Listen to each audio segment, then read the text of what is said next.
We teach people how to sprout and how to grow food indoors and how to be able to keep healthy and full of energy naturally, and also how to be completely, let's say, almost independent if in case anything happens. In other words, it is more or less of environment which we experience in this particular time where we have naturally very eager to survive, and to survive, let's say, sort of a relaxed way. Right.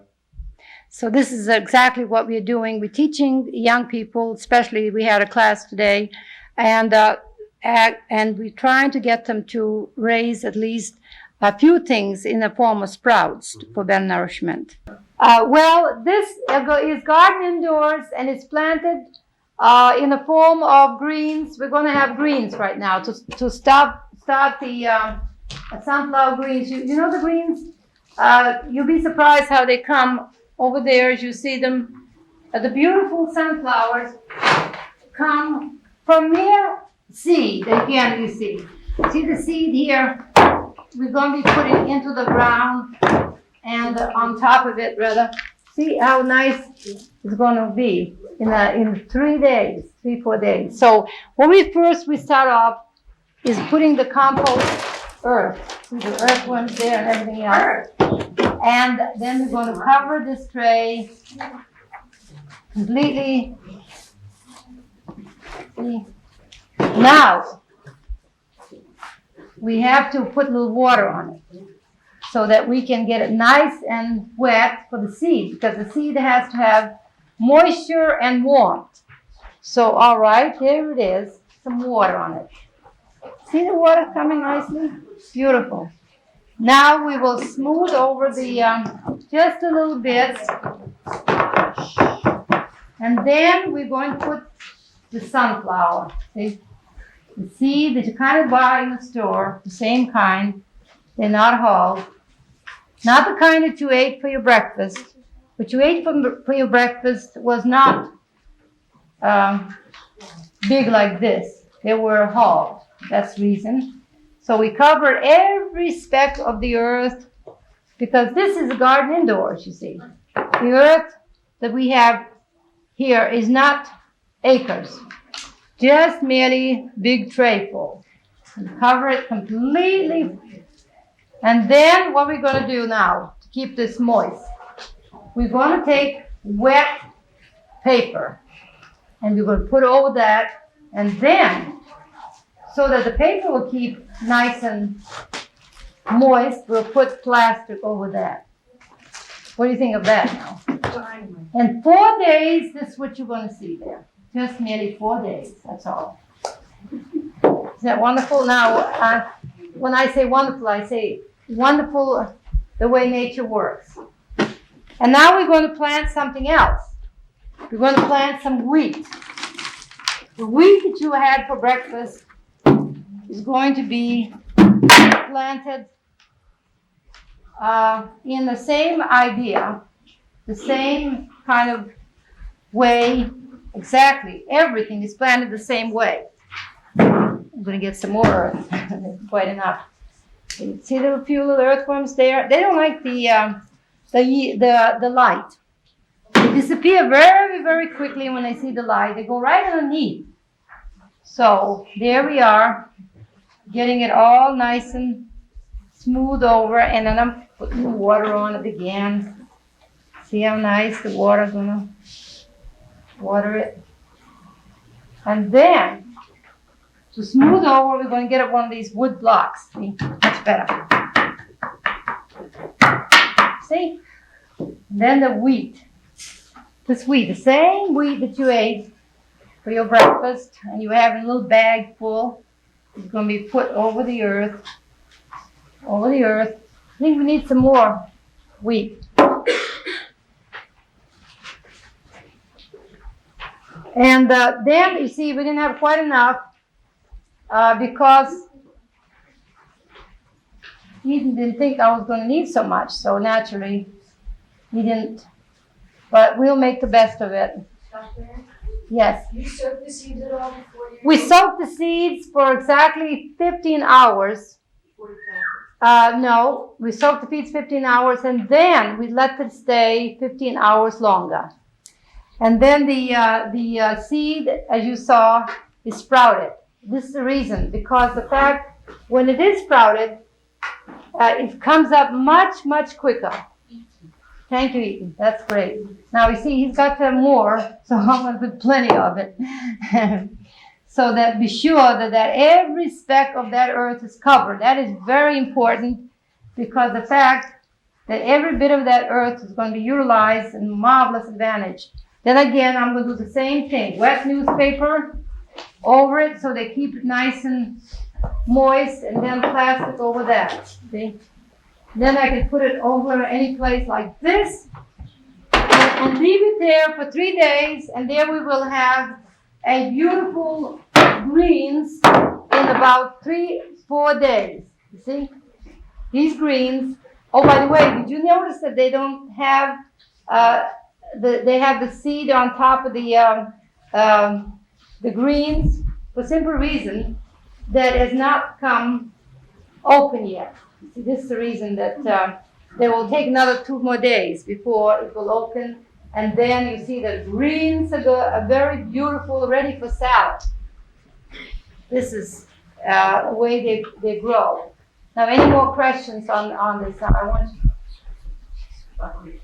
Oh, the buckwheat. You want to show the buckwheat? Now, this is buckwheat. See?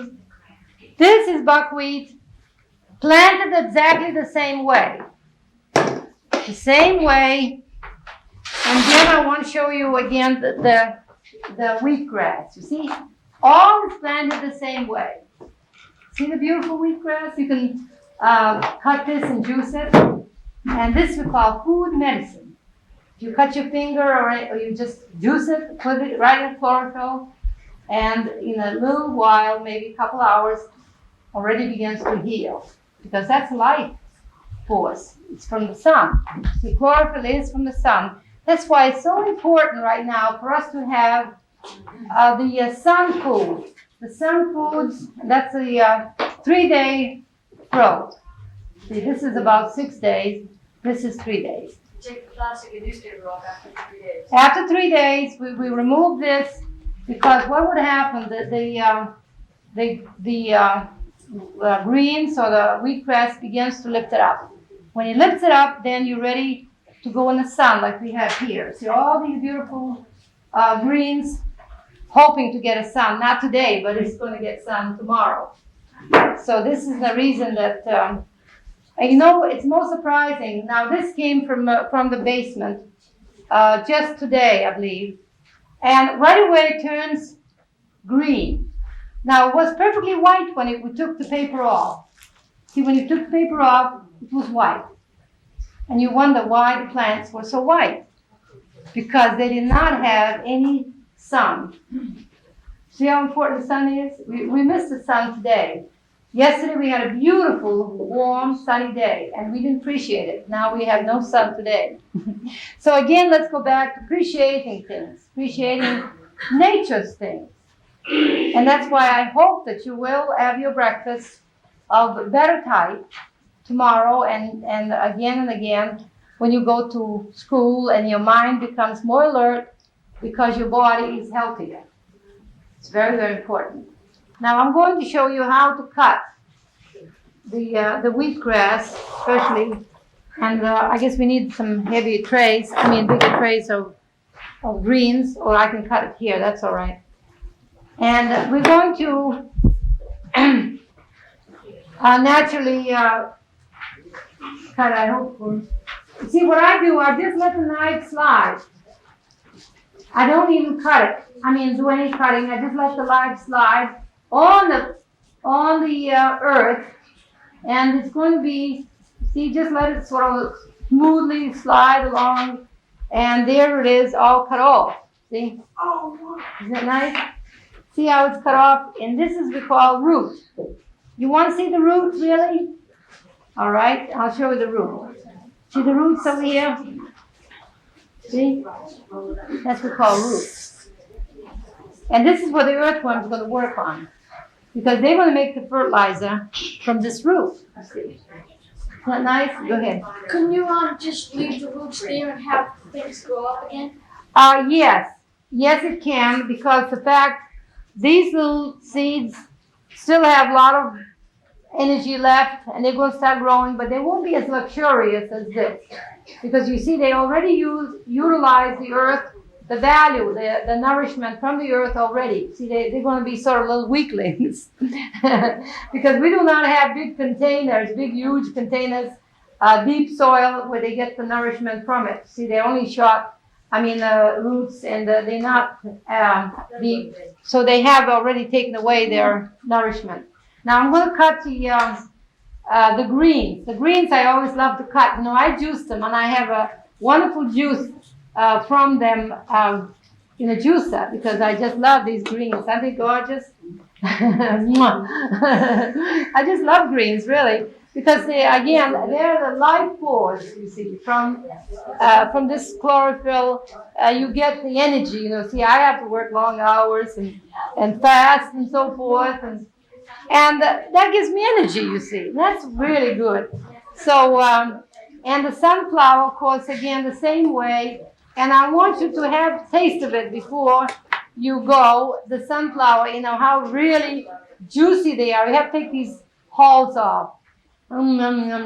Good. Sweet. Really nice. You see the flower pot here? And you wonder what it is. All right. It's actually growing earthworms. Isn't that exciting? Now, I want to show you exactly what I mean. And because there you are seeing, now come on, they went down the bottom. Come on, get up here now. Look at them. Aren't they gorgeous? Oh, yeah. These earthworms are growing indoors in a flower pot. They're going to hustle and bustle to go inside the bottom because they don't like the light, okay? But you have to put up with it a little bit. Now, a lot of people wonder, and they don't know what to do when they want organic gardening. And the best way to do it is get your earthworms, few of them, of course, and put your scraps into the dish, some earth, and then scraps, and then earth, that is the food from the kitchen.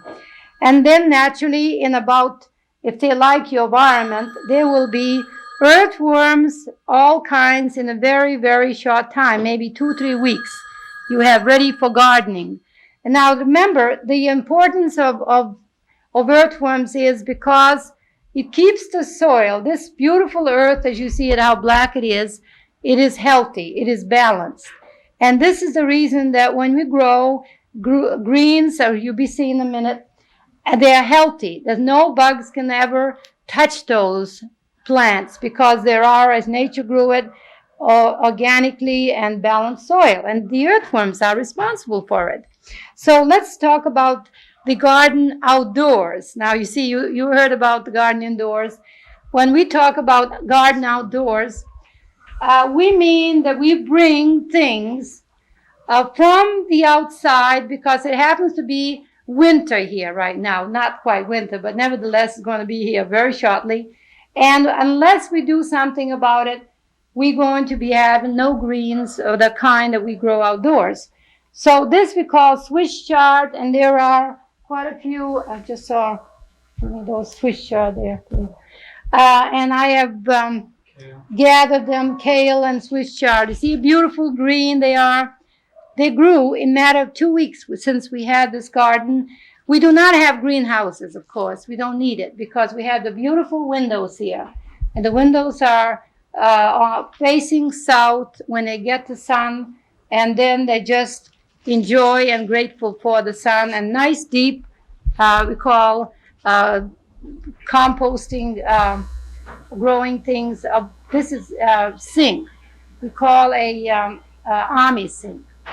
And we just merely painted it, made a frame for it, and then 2 big ones. And then we will have all kinds of things. We have carrots here.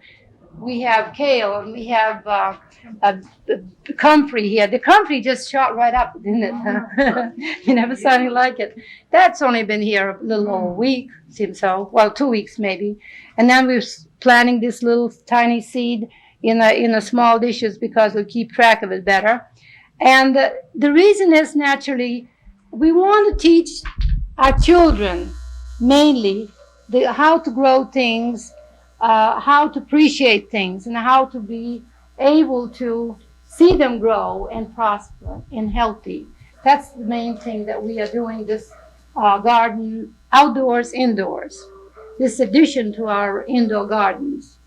And so that we will be able to give them all information necessary regarding whatever is essential. See, again, there they are. We're going to have a lot of different things, but right now we just merely filling up the earth, and so that it won't be vacant. And the things are coming from the ground already. The seeds have been planted, and pretty soon we'll have just everything is completely covered. There'll be nothing there that we can see of the earth, because it's going to be used up, every space available used. And then we have this big, huge heap of compost right here. As you see it, everything that we put in outdoor composting, we put it in this big can here. See the different things here? And it is not that composted yet, but will be in about 2-3 weeks. We'll have beautiful earthworms coming up on top, some of them do, and ready for another heap. You see, they like to have these trash cans. It is very warm in here. They like it, really. And I think they prosper because they have this good compost. All our scraps from the kitchen go into the heap like that. We are in the basement right now, and we are recycling the trays as they cut off, whether it's wheatgrass. This happens to be wheatgrass, but any greens, the same method. Then the trays turn upside down, and then they are covered to recycle, so the earthworms will have plenty of moisture. The reason for the plastic is because the earthworms do like to be in the dark, and they also like to have moisture. So now we'll move to this other mound here, this mound of the trays. We've been recycling now for about a week, and I'm just wondering if there's any earthworms here. And I saw one just crawling, but I guess they do not like to be in a light. This is extremely bright lights, and so therefore I don't know what they are, where they are. They soon disappear. There's one right here, and they disappear very, very, and he doesn't like it at all. But nevertheless, they already, in a matter of week, you see, they're hurrying for the dark places. Now they have already done half the job, and because we want to replant this, so right away they've been working, and 2 weeks or so, you see how it's already been taking much work been done. Now the third stage here, as you see, it's already finished. You see. Now all we have to do is merely take this we call compost, and the wonderful rich earth, of course. This we call a compost because it is rich, and we're merely going to fill up the trays. That's all we have to do, just fill up the trays, and ready for replanting again after about, altogether would be about, I would say, 6 weeks, and that would be the most. And now the tray is filled completely, and is going to be taken to the place where we're going to plant. See, isn't that rich and beautiful? That's what we call compost earth. And we'll go and place this on a shelf here, and where we're going to water. See, we're going to water, and everything is done the same method, whether it's greens planted or whether it's wheatgrass or any other thing. It's all done the same method. So all I have to do is smooth it over. And then I'm going to make a little bit of mound so that the water will run in there when it's watered after the 3 days. See, it takes 3 days before the wheat grass or whatever we plant to come up. Now we're going to take a buckwheat. This is buckwheat. Yeah, you saw buckwheat lettuce upstairs, and this is buckwheat. And this is going to be smoothed over and put in in every nook and corner so that surely we're going to use up all the beautiful earth we have here and none of it is wasted. And then we're going to put wet paper over it. The reason for that, of course, is because we want this kept moist and eat. That's what they need. Every plant got to have these two things, and now this will keep, the earth will keep naturally the moisture and the paper, and then of course the seeds generally soaked overnight. And then of course, in order that this paper will not dry out, we want to put plastic over it. See, the plastic is covering it, and then we're going to put it on a shelf, and then we're going to leave it there for about 3 days. And as you see there, the second day, as you look closely, you see how already began to come up. It's already began to show life, not only in sprout form, but actually leaf form. And then the second day, and then the third day, ready to go into the sun. And this is going to be put in the sun. And everything else, whatever we plant, is done the same method.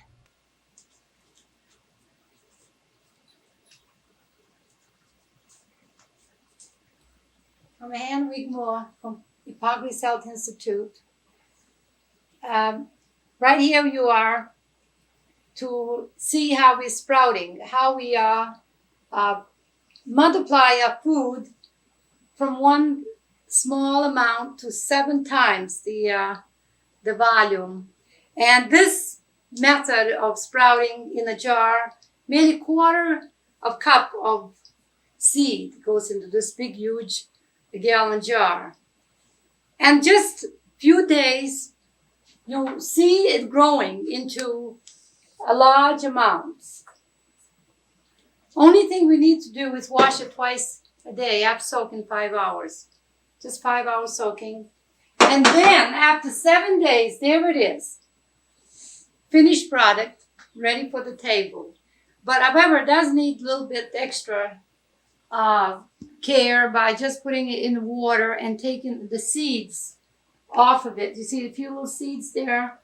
And in order to be able to put them out on a window, like you see over here, these little seeds must be taken away from the sprouts. So it goes into the sink with water in it, and then back into the jar, and then onto the window where you get your chlorophyll. Isn't that wonderful that we have not only sprouts, but we have also the chlorophyll, which is so very valuable. And this is for family, the South family. But if you want to go into a large scale for schools, restaurants, when we take a big bucket, whatever the need is, the size of the bucket, putting holes in the bottom, naturally soaking the beans, if they are big, 15 hours rather than just a tiny seed, 5 hours. Naturally, not with the ones with holes in it, of course, but with any kind of dish, and then putting the seed in where the holes are, and then just merely putting water on it twice a day, covering, that's all there is to it. And then you see the most wonderful sprouts come forth in a very, very large amounts, you see. This is, we call the mixture. The mixture of alfalfa, mung beans, lentils, and fenugreek. See the fenugreek over here? This is just fenugreek here. They're just coming up beautifully. But instead of having one kind, we have the mixtures. And this is the most wonderful salad type of sprout, due to the fact that there is flavor there and taste because of the variety. It's very important. Now, these are just plain mung beans here. And some people like the mung beans. But the mixture seems to be very, very, desirable for most people because they don't have to do any mixing. They're just a salad. All we have to do is put a few greens in it, a delicious sauce, and there you have your salad. Now, this other bucket here, just beginning, you see. They're not complete yet. And then you know that how much children love chickpeas. The chickpeas, they should be eaten alone because they're a little bit hard to digest for some people. And they are very, very high in protein, chickpeas are. And of course, the buckets also raise the alfalfa, but they are better in jars. So we have all these jars ready to finish. These are more or less almost complete. But the mixtures is what we like to really share the ideas with, because they are very, very easy to grow. What I mean to sprout. And now the time comes when we do need to reduce the cost of living. We need to have better nourishment. Also, we need to multiply our food due to the fact that there is prediction of shortages and so forth. So that's the reason that we feel the sprouting is the key to our dilemma, or let's say crisis, whatever you want to call it, because they say that the bins are empty. That is, the government now has given away all the seeds, more or less, and now they're just waiting for another crop. But they claim there's droughts involved and so forth, that we don't know for sure. So what we have on hand, we want to use it in the very best possible advantage.